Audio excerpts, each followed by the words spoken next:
Mapagpalang araw mga kakano, welcome to my channel. So ito na naman tayo. Ang gagawin naman natin ngayon is i-compare natin tong SGX dito sa Expander Cross 2024. So tingnan natin kung ano pinagkaiba at kung ano ba talaga ang mas maganda dito sa dalawa. Umpisa na natin. So tatlong kulay na available sa Stargazer X. Puro 2 tones to. Meron tayong white, meron din tayong red, at meron tayong gray.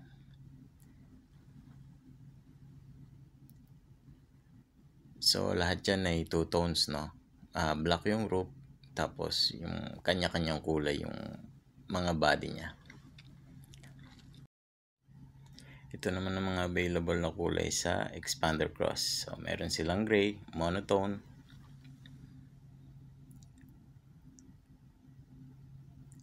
merong black na monotone,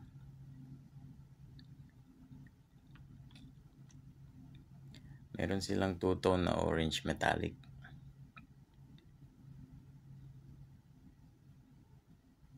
at ito yung quartz pearl white. Medyo mahal siya dun sa mga regular, Tapos meron silang bagong inilabas nito na limited edition. Ito yung outdoor edition ng Expander Cross 2024. So nakita nyo naman, mas maraming color choices yung Expander Cross. Although yung mga monotones niya medyo mababang variance kaysa dun sa mga two tones niya. So balik tayo dito sa Stargazer X, So ito exterior naman niya. So kung mapapansin nyo, MPB yung dating niya, So 7-seaters yan. Yung front fascia niya, 3D yung grills. Yan naman yung pinagkaiba niya dun sa mga regular na Stargazer na lumabas. So DRL niya is LED, headlight niya is LED. Yun nga lang, yung fog lamps niya halogen. Makikita nyo rin may mga claddings yung ibabaw ng gulong. May mga parang play rings ba kung tawagin.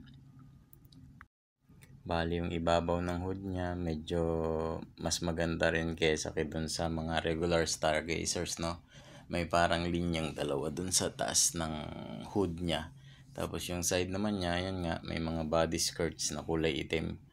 Two-tone siya, tapos may mga shark fin antenna na rin. So let's go to the Expander Cross. Bali third gen na tong front fascia niya, saka maganda naman din talaga. Maskulado ang dating niya. Talaga namang parang SUV na. Parang baby Montero ang dating. So pareho silang crossover, from MPV SUV. Ito nga lang, mga features nito sa harapan, itong DRL niya, headlight, fog lamps, lahat LED. So nakalamang siya dun sa Stargazer X. So punta naman tayo sa dimensions, Sa Stargazer X, yung height niya 1,710 mm. Yung width naman niya o lapad 1,815 mm.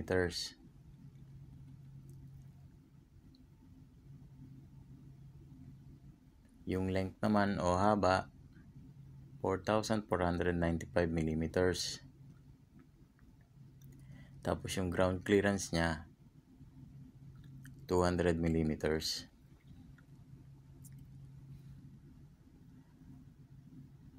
Ayan yung mga sinabi ko kanina. Yun nga palang side mirror niya, power folding. Tapos smart entry na rin. Disc brakes din ang front at rear niya. Sa Expander naman tayo. Yung height niya is 1,750 mm. Yung width niya 1,790 mm. Yung length 4,595 mm. Yung ground clearance 225 mm. So mas mataas siya ng 25 mm sa Stargazer X. So mas off-road dito, At ganun din yung mga black claddings niya, smart entry din to. Yun nga lang, yung rear brake niya is drum brakes pa. compare naman natin yung engine ng dalawa, no? So ito yung sa Stargazer X. Pareho naman silang 1.5 gasoline engine, no?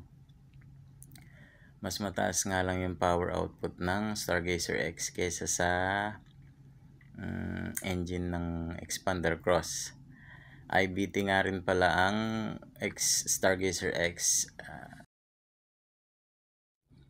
Sa interior naman tayo, no? So yan yung interior ng Stargazer X. Steering wheel niya, yung adjusting 8-inch infotainment niya. So malaki to ng 1 inch dun sa Xpander Cross, no? Saka wireless na rin yung CarPlay niya, saka Android Auto. Push start button na rin to. So wala nang susi. Pero syempre dadali mo pa rin yung susi, no? Tapos may EPB siya, saka auto hold. Pareho din sila nung Xpander Cross. Parehong may EPB, saka auto hold. Ito nga lang, no, manual yung adjust ng controls ng AC niya. Pero pareho silang walang auto climate control ng Xpander saka ang Stargazer X. So tilt and telescopic din yung steering wheel. Ito medyo mababa yung infotainment niya, 7-inch lang. Push button din. At saka may electronic parking brake din, saka auto hold. Ito maganda dito, digital yung AC controls niya. Pareho nga pala silang 7-seaters, no? Ito yung fuel tank capacity nila, 40 liters sa Stargazer X, 45 liters naman sa Xpander Cross. At worth taking notes na rin tong mga safety features na to, no? Medyo marami yung wala sa Xpander Cross na nasa Stargazer X. Meron din kasi itong Hyundai Smart Sense, no? Yan yung mga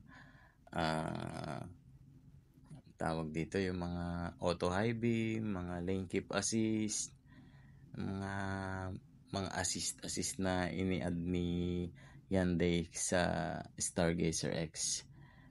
So medyo madami siyang safety features, pati mga airbags. Mas madaming airbags ng Stargazer X kasi merong curtain airbags to sa gilid ng pasahero, saka sa gilid ng second and third row.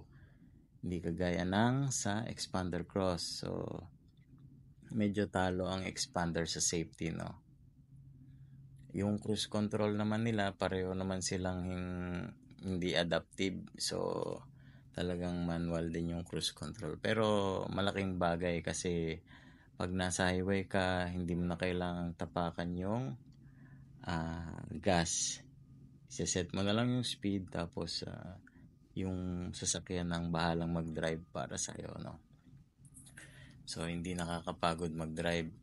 Yung steering wheel naman nila parehong electronic na, no? Electronic power steering. Parehong napakagaan i-drive nitong dalawang to. Hindi ka mapapagod sa pagliko-liko.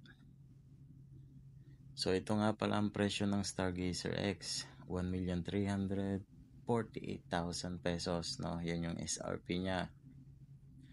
Sa Xpander naman, medyo madaming kasi to, yung mga two-tone niya, 1,338,000 plus 15,000 pagka yung quartz pearl white.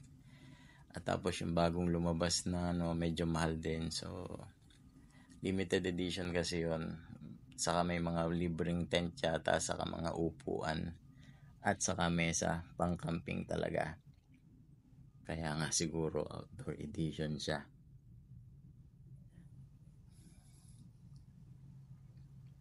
Yung tinuturo nila, yan yung forward collision assist ng sensor ng Stargazer X.